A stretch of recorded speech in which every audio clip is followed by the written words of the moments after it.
जहां समाजवादी पार्टी के राष्ट्रीय महासचिव स्वामी प्रसाद मौर्य ने दशकों पुराना नारा दोहराकर एक बार फिर से धार्मिक विवाद खड़ा कर दिया है। सवाल उठ रहे हैं कि रामचरितमानस के मुद्दे पर पहले ही बैकफुट पर आ चुकी समाजवादी पार्टी के लिए क्या एक बार फिर स्वामी मौर्य का ताजा बयान भस्मासुर वाला साबित हो सकता है? आपको पूरी रिपोर्ट दिखाएंगे।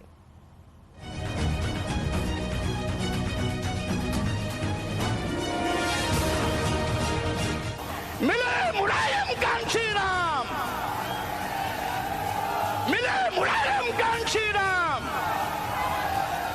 लगातार 4 बार हार पर हार मिलने के बाद अखिलेश अब मुलायम के रास्ते पर चल चुके हैं। जब दलित और यादव वोट बैंक से 1993 में समाजवादी पार्टी ने बीएसपी के साथ यूपी की सत्ता पर कब्जा जमाया था और उसी चाह में अखिलेश दलित चेहरा स्वामी मौर्य के साथ निकाय के साथ ही 2024 के रण में दमखम आजमा रहे हैं और उस नारे को भी दोहरा रहे हैं जिसे कभी मुलायम सिंह की सभा में लगाए जाते थे। मुलायम कांशी राम हवा में उड़ गए। अभी मेरी आवाज भारी है आप पर, ये फिर से बोलिए। जब मुझसे ज्यादा आपकी भारी आवाज होगी तब मैं बंद करूंगा। मिले मुलायम कांशी राम, मिले मुलायम कांशी राम, ये नारा गूंजा था। अपनी तीखी बयानबाजी से हमेशा चर्चा में रहने वाले सपा के राष्ट्रीय महासचिव स्वामी प्रसाद मौर्य ने रायबरेली की धरती से मायावती को ओपन चैलेंज दे डाला। स्वामी ने कांशीराम की प्रतिमा अनावरण कार्यक्रम में मुलायम सिंह यादव और कांशीराम के बीच हुए गठबंधन की याद दिलाते हुए वो नारा लगवाया जो 1993 में खूब गूंजा था। स्वामी जिस समय बोल रहे थे उस दौरान मंच पर सपा अध्यक्ष अखिलेश यादव भी मौजूद थे। रायबरेली की जनसभा में जहां पर स्वामी प्रसाद मौर्य ने 1993 से जुड़े हुए नारे को एक बार फिर से बुलंद किया, उसके बाद उत्तर प्रदेश की सियासत एक बार फिर से गर्म हो गई है। बहुजन समाज पार्टी की मुखिया ने एक तरफ जहां पर स्वामी प्रसाद मौर्य पर हमला बोला, वहीं पर सरकार के कई सारे मंत्रियों ने भी उनको लगातार घेरा है। सवाल उठ रहा है कि रामचरितमानस के मुद्दे पर बैकफुट पर आ चुकी सपा के वरिष्ठ नेता का ताजा बयान भी पार्टी के लिए भस्मासुर वाला साबित हो रहा है। स्वामी प्रसाद मौर्य ने अखिलेश यादव के साथ मंच साझा करते हुए रायबरेली में मिले मुलायम कांशीराम हवा में उड़ गए जय श्री राम के नारे को दोहरा दिया। इसके बाद उनके खिलाफ रायबरेली में मुकदमा दर्ज हो गया है। स्वामी प्रसाद मौर्य का यह बयान कि जब मिले मुलायम और कांशीराम हवा में उड़ गए जय श्री राम, मैं इस नीच प्रवृत्ति के राक्षस को बताना चाहता हूं कि इतिहास में जितने भी राक्षस अब तक पैदा हुए हैं सभी का संहार हुआ है और स्वामी प्रसाद मौर्य का जीते जी संहार होगा। उन्होंने कोतवाली नगर में एक तहरीर दिया कि कल की जनसभा में स्वामी प्रसाद मौर्य जी ने एक विवादास्पद टिप्पणी की है, एक वर्ग विशेष को, एक धर्म विशेष को। इस तहरीर पर सुसंगत धाराओं में अभियोग पंजीकृत करके समस्त तथ्यों की छानबीन की जा रही है। अब विवेचनात्मक कार्रवाई के दौरान साक्ष्य संकलित किए जा रहे हैं, साक्ष्य सबूत के आधार पर अग्रिम कार्रवाई की जाएगी। दलित वोट बैंक की खातिर कांशीराम पर हक जमाने वाले अखिलेश यादव पर मायावती ने भी करारा हमला किया है। उन्होंने ट्वीट में लिखा, सपा प्रमुख की मौजूदगी में मिले मुलायम कांशीराम हवा में उड़ गए जय श्री राम के नारे को लेकर रामचरितमानस विवाद वाले सपा नेता पर मुकदमा होने की खबर आज सुर्खियों में है। वास्तव में यूपी के विकास और जनहित के बजाय जातिवादी द्वेष और अनर्गल मुद्दों की राजनीति करना सपा का स्वभाव रहा है। बीएसपी के संस्थापक कांशीराम के नाम को दोहराने पर जहां मायावती गुस्से में है, तो वहीं अब बीजेपी ने भी श्री राम को लेकर टिप्पणी करने पर समाजवादी पार्टी और स्वामी मौर्य को निशाने पर लिया है। समाजवादी पार्टी का चरित्र यही रहा है, बांटो राज करो। उत्तर प्रदेश को जातियों में बांटने का काम अगर किसी ने किया तो समाजवादी पार्टी ने बांटने का काम किया।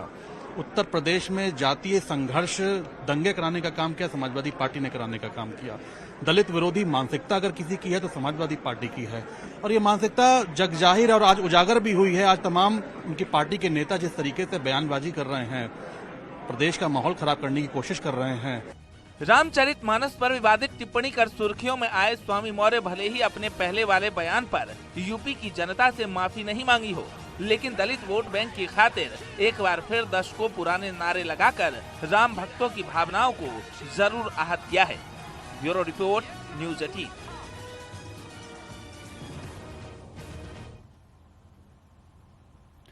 समाजवादी पार्टी के संस्थापक मुलायम सिंह यादव को मरणोपरांत पद्म विभूषण से सम्मानित किया गया। उनकी तरफ से यह सम्मान ग्रहण करने उनके बेटे अखिलेश यादव राष्ट्रपति भवन पहुंचे। अखिलेश यादव ने राष्ट्रपति द्रौपदी मुर्मू के हाथों से यह सम्मान लिया, तो वहीं सीएम योगी ने भी बधाई दी। उन्होंने ट्वीट में लिखा, उत्तर प्रदेश के पूर्व मुख्यमंत्री श्री मुलायम सिंह यादव जी को पद्म विभूषण से सम्मानित किया गया।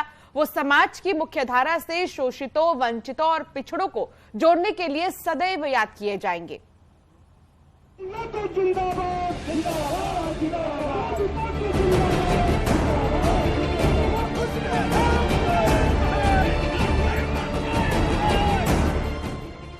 यूपी की राजनीति में धरती पुत्र कहे जाने वाले मुलायम सिंह यादव को पद्म पुरस्कार से सम्मानित किया गया। पद्म विभूषण देश का दूसरा सर्वोच्च नागरिक पुरस्कार है और मुलायम सिंह को ये मरणोपरांत दिया गया है। मुलायम सिंह यादव मरणोपरांत लोक कार्य है उनके पुत्र श्री अखिलेश यादव। राष्ट्रपति भवन के दरबार हॉल में जैसे ही मुलायम सिंह के नाम की घोषणा हुई, पूरा हॉल तालियों से गूंज उठा और अखिलेश यादव ने आगे बढ़कर पिता को मिले सम्मान को ग्रहण किया।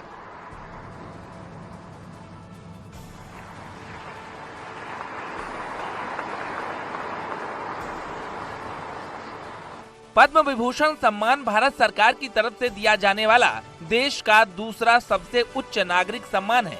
भारत के राष्ट्रपति के द्वारा ये सम्मान देश के लिए असैनिक क्षेत्रों में बहुमूल्य योगदान के लिए दिया जाता है। इस बार पद्म विभूषण सम्मान मुलायम सिंह यादव के अलावा डॉक्टर दिलीप महालनाविस, बालकृष्ण दोषी, उस्ताद जाकिर हुसैन, SM कृष्ण, श्रीनिवास वर्धन को दिया गया। मुलायम सिंह यादव मरणोपरांत लोक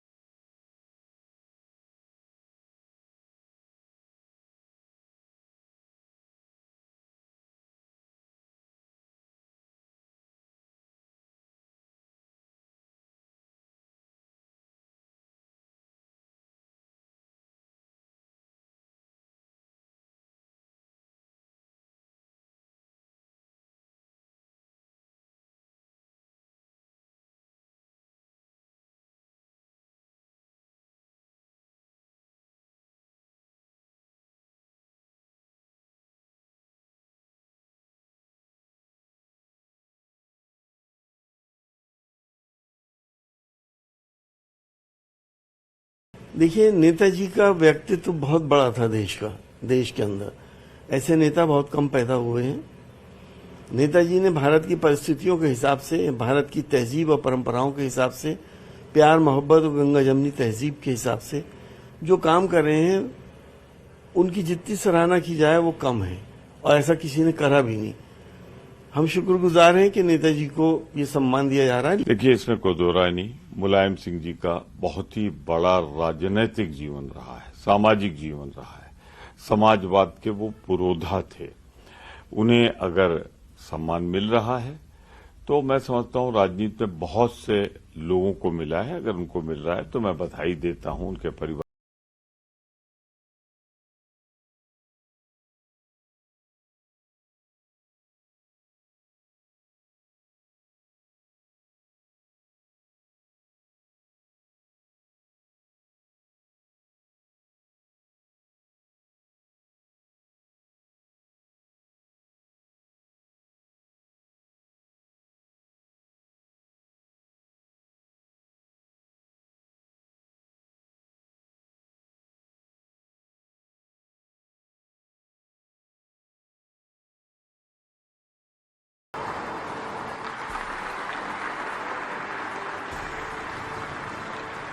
bureau report, news 18।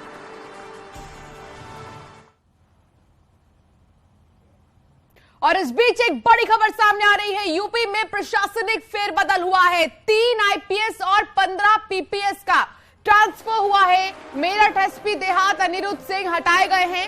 ASP CBCID Lucknow बनाए गए हैं। अनिरुद्ध सिंह घूस कांड का वीडियो वायरल हुआ था, वाराणसी में तैनाती के दौरान वायरल हुआ था। कमलेश बहादुर मेरठ के SP देहात बने हैं। बड़ी खबर आपको बता दें, प्रशासनिक फेरबदल देखने को मिल रहा है यहां पर, जिसमें कि आईपीएस से लेकर 15 पीपीएस का ट्रांसफर किया गया है। 3 आईपीएस और 15 पीपीएस का ट्रांसफर हुआ है। Rishabh money Tripathi phone line पर हमारे साथ जुड़ गए हैं। ऋषभ, इस फेरबदल में किसको कहां पर नई जिम्मेदारी मिली है, विस्तार से बताएं।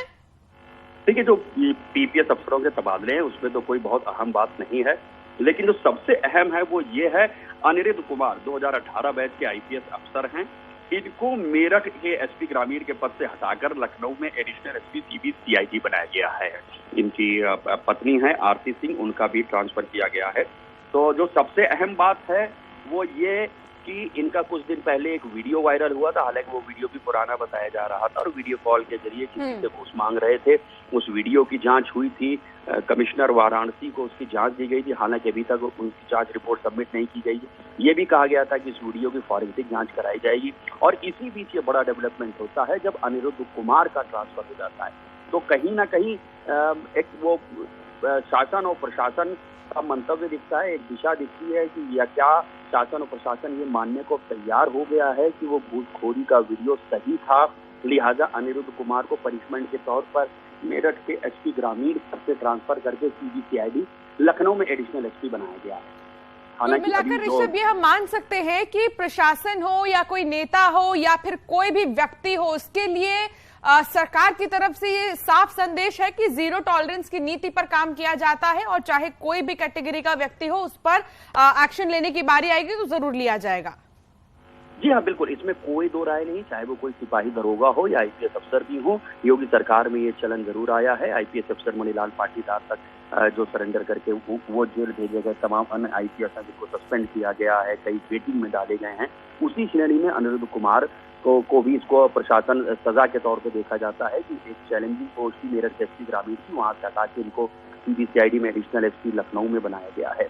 हालांकि अभी ये बात साफ नहीं हो पाई है कि इनका जो वीडियो वायरल हुआ था उसकी फॉरेंसिक जांच के लिए कहा था पूर्व डीजीपी डॉक्टर डीएस चौहान ने, क्या उसकी जांच पूरी हुई या नहीं हुई है, या वाराणसी के पुलिस कमिश्नर मुथाश हो गए जिनको जांच दी गई कि उन्होंने भी जांच रिपोर्ट सबमिट की या नहीं की।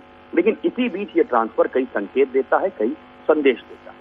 बहुत शुक्रिया ऋषभ जानकारी साझा करने के लिए।